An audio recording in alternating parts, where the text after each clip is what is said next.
सीटों पर प्रत्याशियों के नाम का ऐलान कर दिया। बाकी बचे उम्मीदवारों के नाम पर मंथन अब किया जा रहा है। बीजेपी 17 या 18 मार्च को दूसरी लिस्ट जारी कर सकती है। इस बीच कई मौजूदा सांसद की सांसें अब अटकी हुई है। बीजेपी ने पहली लिस्ट में यूपी की 51 सीटों पर प्रत्याशियों के नाम का ऐलान किया था। इनमें से 47 सीटों पर पुराने चेहरों पर ही दांव लगाया था। ऐसे में अब सबकी निगाहें बाकी बची सीटों पर लगी हुई है। इनमें ज्यादातर वो सीटें हैं जिन पर कोई ना कोई पैंच फंसा हुआ है। यही वजह है कि इन सीटों पर अभी भी सस्पेंस बरकरार है। खबरों के मुताबिक बीजेपी की नई लिस्ट में नई मौजूदा सांसदों के टिकट कटने के आसार बताए जा रहे हैं। इनमें पहला नाम पीलीभीत से बीजेपी सांसद वरुण गांधी का भी है, जो पिछले काफी समय से पार्टी विरोधी लाइन के चलते हाईकमान की निगाहों में किरकिरी बने हुए हैं। इनके साथ ही सुल्तानपुर सीट से वरुण गांधी मां मेनका गांधी के भी टिकट पर संशय है। इस लिस्ट में कैसरगंज से मौजूदा सांसद ब्रजभूषण शरण सिंह के टिकट पर भी तलवार लटक रही है।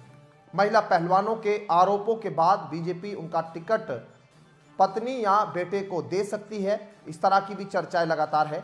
इस लिस्ट में प्रयागराज से सांसद रीता बहुगुणा जोशी का नाम भी है। उन्होंने यूपी विधानसभा चुनाव में अपने बेटे के लिए टिकट मांगा था। बदायूं सीट सांसद संघमित्रा मौर्य का टिकट भी कट सकता है। उनके पिता स्वामी प्रसाद मौर्य के बीजेपी छोड़ने के बाद से ही इसकी चर्चा है।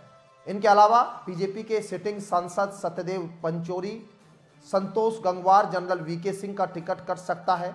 इसके अलावा बीजेपी ने अभी कई मुस्लिम बाहुल सीटों पर भी अपने उम्मीदवारों के नाम का ऐलान नहीं किया है, जिसमें सहारनपुर है, मुरादाबाद, बिजनौर, मेरठ, बरेली, फिरोजाबाद, अलीगढ़, हाथरस और गाजीपुर जैसी सीटें शामिल हैं। इनमें कई सीटों पर बीजेपी का कब्जा है, लेकिन पार्टी मौजूदा सांसदों को लेकर आश्वस्त नहीं है। ऐसे में यहां से प्रत्याशी बदले जा सकते हैं। बीजेपी उन सीटों पर भी प्रत्याशियों को लेकर मंथन कर रही है जहां बीजेपी को हार का सामना करना पड़ा था। इनमें रायबरेली, मैनपुरी जैसी सीटें शामिल है। रायबरेली कांग्रेस और मैनपुरी सपा का गढ़ रही है। ऐसे में इन सीटों पर भी बीजेपी को मजबूत और जिताऊ प्रत्याशी की तलाश में है। तो सीधे तौर पर अब कहा जा रहा है कि आने वाले लिस्ट में बीजेपी कई सारे पुराने नेताओं का नाम यहां पर अब शामिल हो सकता है।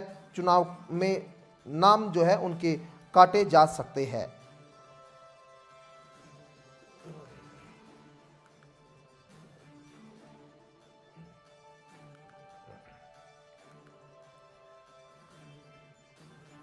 और लखीमपुर